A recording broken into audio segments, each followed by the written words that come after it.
Hey guys, nandito tayo ngayon sa mahabang parang Angono Rizal, and kung merong overlooking view ng sunset and Manila skyline na hinahanap mo, itong video na to ang para sa'yo.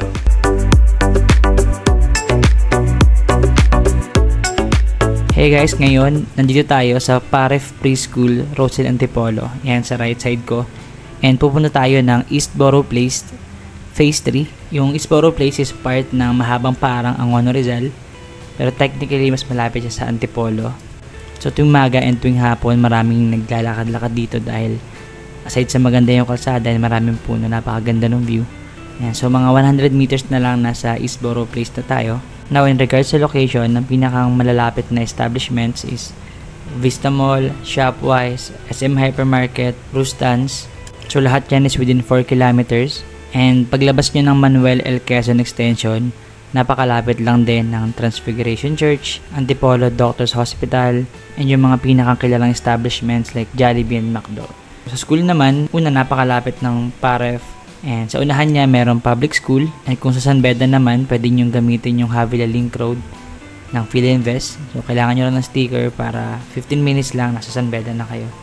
Ngayon, para naman sa mga nagtatrabaho or may negosyo sa Manila, mula Eastboro Place hanggang Ortigas, kung walang traffic, isaabutin lang ng 36 minutes. And magbabago lang talaga siya, depende sa oras kung kailan kayo aalis. And kung papunta naman kayo ng south, like Parañaque, Las Piñas, pwede nyo naman daanan yung Don Mariano Santos Avenue or mas kilala sa tawag na Domsa.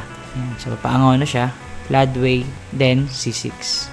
Ayan, so nandito na tayo sa gate ng Eastboro Place Phase 3. And yung sisilipin natin na model unit is yung Amber. And so silipin muna natin yung model house. Then after, saka ako magbibigay ng sample computation and yung iba pang details na kakailanganin nyo.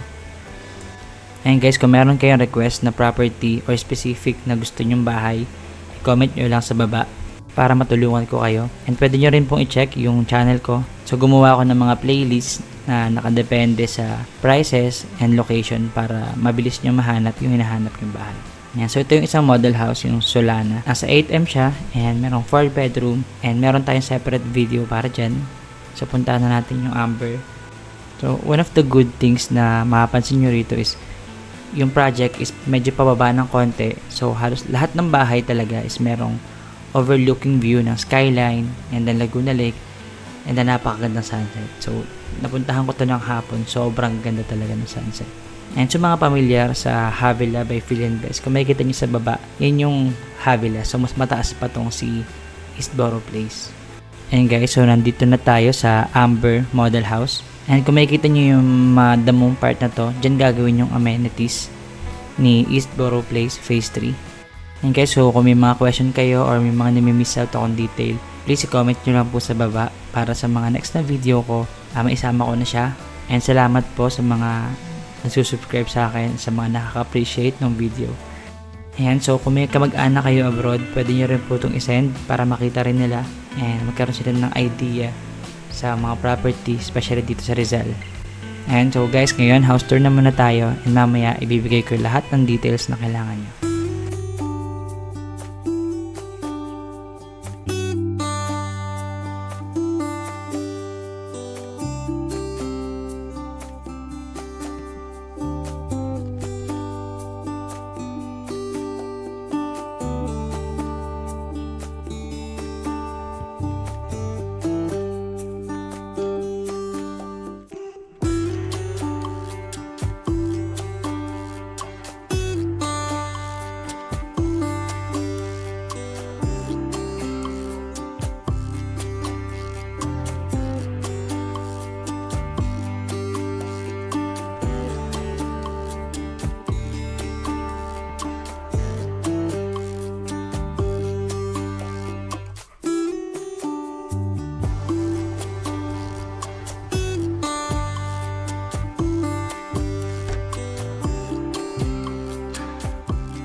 Ayun guys, so para kay Amber, ang lot area niya is 60 square meter and yung floor area niya naman is 56 square meter. So ngayon, details naman tayo. So, for Amber house model, ang total contract price niya is 4.4M. Down payment niya is 20%, so aabot siya ng 890k. And for reservation, only 30,000 pesos. And for sample bank computation, in 7% interest, aabot yung monthly nyo ng 27k a month. And guys, kung super interested kayo sa project na to, pwede ko po kayong samahan, schedule natin yan. And kung kailangan nyo ng service, pwede rin po tayo mag-provide para sa inyo.